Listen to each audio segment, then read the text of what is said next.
Okay, this is Grant here. I'm just making a supplemental video to help you with Ryan Heise's human Thistlethwaite algorithm tutorial, because that tutorial doesn't have any animations or anything to really help you out. It's just text, and a lot of people need something to actually read, well, not read, but to actually see someone help them with it. So I'm going to be helping you out. In the tutorial, it teaches you that red and orange will be your top. Remember, the colors that are opposite are going to be treated the same. So this and this are your top. You really have no bottom because you can just turn it.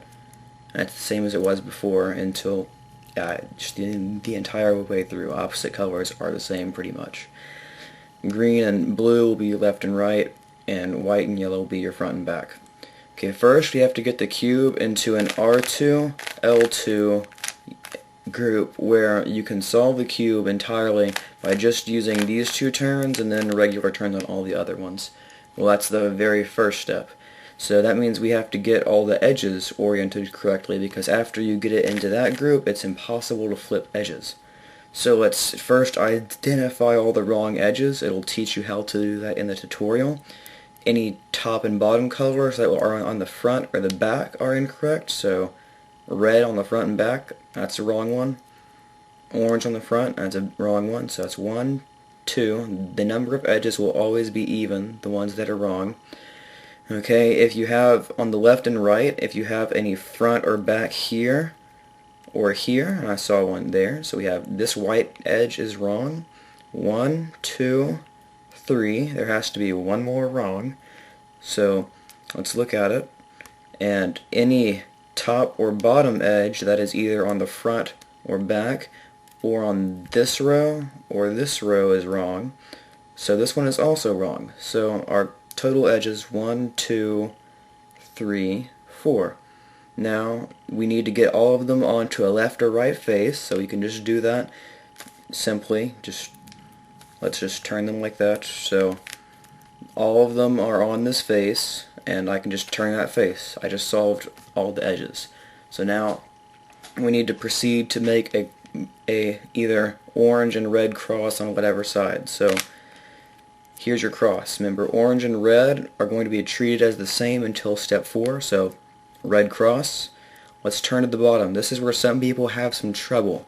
Okay, let's look at it. There's a kind of confusing way, and you really learn how to solve this cross by doing the actual Heise tutorial for his way to solve the cube. But you find one that you need to like insert right there to make part of the cross. But if you do that, you'll tear apart this, so you can't take that. So what you do is you insert this piece into one that's already filled, you turn the cube, and then you turn it back and you refill an empty space. So let's find the last one. We still have the cross on this side. So here's the last orange/red piece. Okay, and we put it into a slot that's already filled. We turn it and we fill the empty slot. So now we have a cross and a cross. Okay, now we need to get all of the red and orange corners all facing their respective sides. So this will be entirely red and orange, and this will be entirely red and orange. There's an incredibly simple algorithm. You really can't even call it an algorithm. You find a face that has something that's like orange here, and then the corner that's diagonal of it here has orange red on this face. So red, orange, and then you're just going to turn it down, over, move that twice, and then just turn it back. Okay, so, and it solves that corner and that corner that you just turn at the same time. So let's just look around some more. We have the situation that's the opposite of that, where it's on this side, and here's our corner on that side. So I'm just going to move it down, over, twist that twice, and put it over. What's that doing is once you turn this down, you're twisting this edge, and then you're replacing it with this edge, and when this corner is on its way back, you twist it too. So let's see, we're down to 1, 2, 3 corners incorrected. So in this case, you're actually not going to find one of the regular cases. You're going to find something like this, where the red should be here to do the algorithm, but it's not.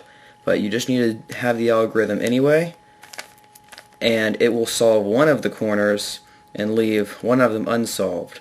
And then it does put you into a position where you have the red and the red/orange, whatever you want to call it, and you can do the algorithm.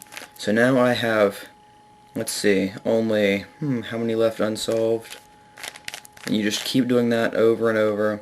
So if you get 2 corners unsolved on one side, and it appears I accidentally screwed up my cross. Okay, I just fixed that. Anyways, so you just keep doing that algorithm over and over. See, this entire face is just red and orange, but this one's not. I have 2 incorrect corners. So just to fix that, you can just do R2, whatever you want to do. Then it turns it into a situation where you do have the algorithm,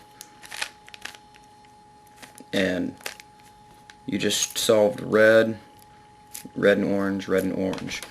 Okay.